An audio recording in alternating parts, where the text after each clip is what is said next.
बांग्लादेश में ये जिहाद फैलाया जा रहा है। जैसे कश्मीर से हिंदुओं को मार के भगा दिया गया था, उसी तरह से बांग्लादेश से हिंदुओं को मार के भगाया जा रहा है। और अगर काफिर को मार दोगे तो अल्लाह तुम्हें 72 हूर देगा, 72 परियां देगा और तुम्हें जन्नत नसीब होगा। ये सारे लोग जो हैं, ये हिपोक्रिट लोग जो हैं, जब एक मुस्लिम मरता है तो आवाज उठाती है, मुझे कोई प्रॉब्लम नहीं है, आप आवाज उठाइए। लेकिन जब अंकित मरता है, जब रिंकू मरता है, तो दीपिका पादुकोण कहां छुप जाती है? केजरीवाल जैसा नौटंकीबाज जो है, जो मौलानाओं को देता है भत्ता और हिंदू मर जाता है तो उसको देखता भी नहीं है, वो केजरीवाल भी अगर जनता सड़क पे, अभी देख रहे हैं हनुमान चालीसा पढ़ रहा है केजरीवाल, राहुल गांधी मंदिर जा रही है, प्रियंका वाड्रा, क्यों? क्योंकि इस देश हिंदुस्तान की जनता जाग रही है।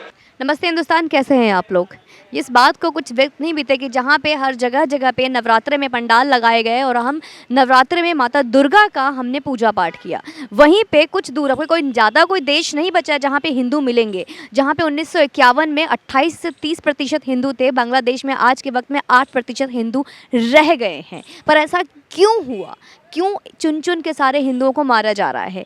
बांग्लादेश में हमने इस चीज़ को देखा कि नवरात्र में पंडाल में माता दुर्गा के पैर में एक इकबाल नाम के लड़के, एक युवक ने खुद जाकर वहाँ पे अपने इस्लामिक बुक को जाकर रख दिया। बाद में इसी बात का मुद्दा बना के हिंसा की और वहाँ पे घुसकर कई बेटी बहनों को मारा, पंडाल में जाके देवी दुर्गा के जो मूर्तियों को नष्ट कर दिया और बहुत सारे हिंसा हुए। आज तक वो हिंसा जारी है। फिर इस्कॉन को लेकर आगे बढ़े और इस्कॉन में भी जाकर हिंदुओं को मारा गया, पीड़ित किया गया और बहुत ज़्यादा बुरे तरीके से चुन चुन कर हिंदुओं को मारा जा रहा है। पर इसमें कोई बड़ी बात नहीं कि वहाँ की सरकार बहुत एक्टिव है और अपनी एक्टिविटी इस तरीके से दिखा रही है कि आज भी चुप है और कल भी चुप थी। हसीना शेख पहले भी कुछ नहीं बोलती थी और आज भी CA NRC को लेकर जहाँ पे एक तरफ इतनी बातें उठी लेकिन हुआ कुछ भी नहीं। हमारे प्रधानमंत्री बिल्कुल मौन बैठे हैं क्योंकि शायद उनको इंडिया बांग्लादेश के रिलेशनशिप को बचाना ज़्यादा इंपॉर्टेंट लगता है अपने हिंदुओं की जान बचाने से। तो इसी को लेकर, इन्हीं सारे मुद्दों को लेकर हमारे साथ शुभम है, जिनसे मैं बात करूंगी और मैं इनसे पूछूंगी क्या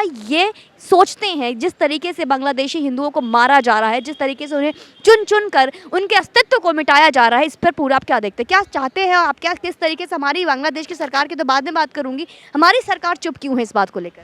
देखिए, ये जो है ना, ये सरकार का प्रॉब्लम, सरकार इसको क्या करेगी, थोड़ा निपटा सकती है, लेकिन ये वैचारिक प्रॉब्लम है। ये इस्लाम जो है, इस्लाम के नाम पे जो कश्मीर में जिहाद फैलाया गया था, बांग्लादेश में ये जिहाद फैलाया जा रहा है। जैसे कश्मीर से हिंदुओं को मार के भगा दिया गया था, उसी तरह से बांग्लादेश से हिंदुओं को मार के भगाया जा रहा है। जो 30% से घट के वहाँ पे 10% हिंदू अभी बचे हैं, उस हिंदू को बांग्लादेश से कैसे भगाया जाए? क्योंकि इस्लाम का, कुरान का, मैं खुल के कहता हूँ, कुरान में मौलाना ये पढ़ाते हैं कि जो मूर्ति पूजा करता है वो काफिर है, यानी जो मूर्ति पूजा करेगा वो काफिर है। और अगर काफिर को मार दोगे तो अल्लाह तुम्हें 72 हूर देगा, 72 परियां देगा और तुम्हें जन्नत नसीब होगा। ये जो 5 साल का एक हिंदू युवा है, 5 साल का मुस्लिम युवा है, दोनों बराबर है, दोनों में कोई अंतर नहीं है, दोनों इंसान है। लेकिन जब एक मुस्लिम युवा जो है वो जैसे जैसे बढ़ता है, उसको मदरसा में, मदरसा रिफॉर्म करना या बंद करना महा जरूरी है।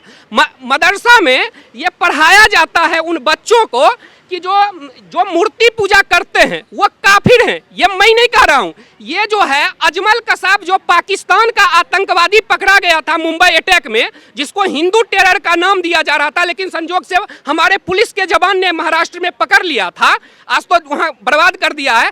लेकिन उस समय जो उन्होंने अपनी कुर्बानी दे के पकड़ी थी, तो बांग्लादेश में जो घटना घट रही है उसका जड़ यही है। सरकार को मैं अभी 100 गालियां दूंगा, मोदी जी को, ठीक है, लेकिन इसका जड़ जो है, जड़ ये है कि जब छोटा बच्चा होता है, वो बच्चा जैसे जैसे बड़ा होता है, उसके दिमाग में जहर घोला जाता है मदरसे के अंदर कि जो दुनिया में सिर्फ मुस्लिम को राज करने का अधिकार है और जो लोग हैं वो काफिर है, वो राज नहीं कर सकता है, वो गुलाम है। जब कश्मीर में नारा दिया गया था 1990 में कि कश्मीर में जो रहेगा या तो इस्लाम कबूल कर लो, नहीं इस्लाम का कबूल करोगे तो कश्मीर छोड़ दो, नहीं तो तुम लोग को मार दिया जाएगा। ये कश्मीर में मस्जिद से ऐलान किया गया था हिंदुओं को कि अपनी बहू बेटियों को छोड़ के तुम चली जाओ, वो हमारे माले गनीमत है। ये भी हदीस वगैरह में इसका वर्णन है। तो बांग्लादेश में जो घटना घट रही है उससे मानवतावादी को, जो मुस्लिम मानवता में विश्वास करते हैं, जो हिंदू हैं, उन्हें ये समझना होगा, ये जानना होगा कि हमें जिस तरह फ्रांस में कानून बनाया गया है, मदरसा में रिफॉर्म किया गया है, सभी मानव हैं, तो मदरसा में रिफॉर्म करके, और जो जनता है, अगर जनता चाह लेगी, अभी जैसे केजरीवाल जी हैं, वो अभी अयोध्या जा रहे, बोली मेरी नानी जो है वो मंदिर, भगवान राम वहाँ पधारे, उससे केजरीवाल जी की नानी दुखी थी। आज वही जा रहे हैं उत्तर प्रदेश में मंदिर में पूजा, क्यों जा रहे हैं? क्यों नहीं? इसका जड़ ये है कि जनता ये अब बोलने लगी कि अगर हमारे तुम धर्म को अपमान करोगे, हमारे राम को गाली दोगे। 2014 से पहले क्या था? राम भगवान को बोला जाता था कि शुभम, मेरा सवाल ये है कि आज जिस तरीके से बांग्लादेश में हिंदुओं की चुन चुन कर हत्या हो रही है या बलात्कार हो रहा है, जिस तरीके से लिंचिंग हो रही है, भारी मात्रा में इस्कॉन को भी जाकर वहाँ पे इस्कॉन में जाके नष्ट किए गए, मानहानि हुई, और इसके अलावा हमारे देवी पंडाल में जाके मूर्तियों को नष्ट की गई, तो इस तरीके की जो चीज़ें हो रही है, इस पे बांग्लादेशी सरकार तो चुप है ही, क्योंकि हम समझ सकते हैं जहाँ पे 80% एक तरफ से पूरा वोट बैंक मौलानाओं के हाथ में है, तो 8% को लेकर वो नहीं बोलेंगे। लेकिन वहीं पे हमारी भारत सरकार जो 5 बार नोटिफाई दे तो चुकी है, लेकिन सीए और एनआरसी की एक्सपेंशन नहीं हो रही है। तो क्या अगर सीए एनआरसी का एक्सपेंशन होता है तो उनके तहत क्या बांग्लादेशी हिंदुओं को हमें भारत नहीं बुलाना चाहिए, उनको संरक्षण नहीं देना चाहिए? क्योंकि एक तरफ वहीं पे हमने देखा किस तरीके से अमानतुल्लाह खान और केजरीवाल की सरकार पूरी तरीके से सपोर्ट करती है रोहिंग्याओं को, तो क्यों ना हम हिंदुओं को सपोर्ट करें, और उन हिंदुओं के सपोर्ट में आज सारे खामोश क्यों बैठे हैं? बिल्कुल आपकी बात सही है। आपने जहाँ तक सरकार की बात की, तो सरकार का ये कर्तव्य है कि अपना डिप्लोमेसी जो है, कूटनीति के साथ साथ मानवता को दिखाना चाहिए। जो अफगानिस्तान हमारा दुश्मन वहाँ तालिबान है, उससे भी सरकार वहाँ के नागरिक के लिए मानवता के आधार पर भेज रही है। तो जो सीएए लाया गया, सरकार ने जो सीएए लाया, मैं हर हमेशा सोसाइटी से चाहता हूं कि वो जिम्मेदारी उठाए, क्योंकि सरकार ने जनता के कहने पे सीएए लाया। सीएए जब लाया, तो जब मुस्लिम भाइयों को ये बताया गया कि आपका नागरिकता छीन लिया जाएगा, तो कितने हिंदुओं सड़क पे उतर के संवैधानिक तरीका से, शांतिपूर्ण तरीका से, ये क्या कहते हैं, सीएए का समर्थन किया। पूरा दिल्ली में आग लगाया गया, अंकित पे सैकड़ों चाकुओं से वार किया गया। लेकिन भारत के अंदर, हिंदुस्तान के अंदर कितने हिंदू भाई हैं जो शांतिपूर्ण तरीके से रोड पे खड़ा होके ये बोले कि सीएए सही है? जो हिंदू को बांग्लादेश में, पाकिस्तान में उनका धर्म पूछ के मारा जा रहा है, तो धर्म पूछ के मारा जा रहा है तो उसे नागरिकता भारत में दिया जाए। सरकार डिसीजन ले ली, लेकिन लोकतंत्र में सरकार के फैसला के साथ जनता खड़ा रहेगी। अगर भारत की जनता ये चाहेगी कि राम मंदिर बने, बांग्लादेश का हिंदू भारत आए, तो सरकार बीजेपी का नहीं, अगर राहुल गांधी प्रधानमंत्री हो, केजरीवाल प्रधानमंत्री हो, तो जो जनता भारत की चाहेगी, क्योंकि जब दुर्गा पूजा होता है तो लोग फलाहार करते हैं, तो मार्केट में फलाहार का दुकान सज जाता है। ऐसे डेली फलाहार रहता है? नहीं रहता है। इवन की आलू टिक्की तक का फलाहार मिलने लगता है। क्यों? क्योंकि जनता का डिमांड होता है। तो अगर भारत की जनता चाहेगी कि बांग्लादेश से, जैसे इतने हिंदुओं को बांग्लादेश में मारा गया, बताइए दिल्ली हो, लखनऊ हो, उत्तर प्रदेश में कहीं कोई हिंदू सड़क पे निकला? एक काला पट्टी बांध के, जरूरी नहीं है दंगा करना, शांतिपूर्ण तरीका से भी कोई हिंदू सड़क पे निकला? अगर भारत के अंदर 10 लाख, आप जहां जनता की बात कर रही हैं वहीं पे फिर मैं बात करूंगी इंडियन क्रिकेटर्स की, जहां पे एक तरफ हमारे बांग्लादेशी हिंदुओं को मारा जा रहा है, वहीं पे इंडियन क्रिकेट टीम अपने घुटने टेक कर ब्लैक लाइव्स मैटर के लिए आवाज़ उठा रही है, लेकिन कभी भी हिंदू की लाइफ भी मैटर करती है, इसको लेकर आवाज़ नहीं उठाई। अगर आपको नहीं लगता हर क्रिकेटर्स के कई मिलियंस फॉलोअर्स है, अगर वो वहाँ से, जबकि क्योंकि अभी मैच होने वाले हैं और मैच स्टार्ट हो चुके हैं, तो अगर हमारे क्रिकेटर्स पे आवाज़ उठाते, क्योंकि अभी हाल ही में पाकिस्तान के साथ उनका क्रिकेट मैच देखने को मिला, तो अगर वो आवाज़ उठाते तो क्या ये चीज़ें और ज़्यादा आवाज़ नहीं उठती? लोग भी इस बात को लेकर समझते नहीं, जानते नहीं, जागरूक नहीं होते।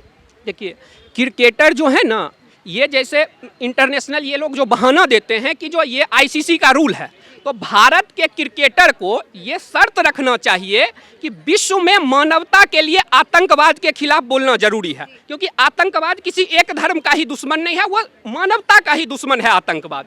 तो हमारे क्रिकेटर जो हैं, इनको सेकुलरिज्म का कीड़ा काटे हुए है। ये लोग ब्लैक लाइफ मैटर जो है उसके लिए प्रदर्शन करेंगे, लेकिन आप उतना का है, आप सीधा सा देखिए, अखलाक जब मरा था तो 2 साल तक हंगामा हुआ था।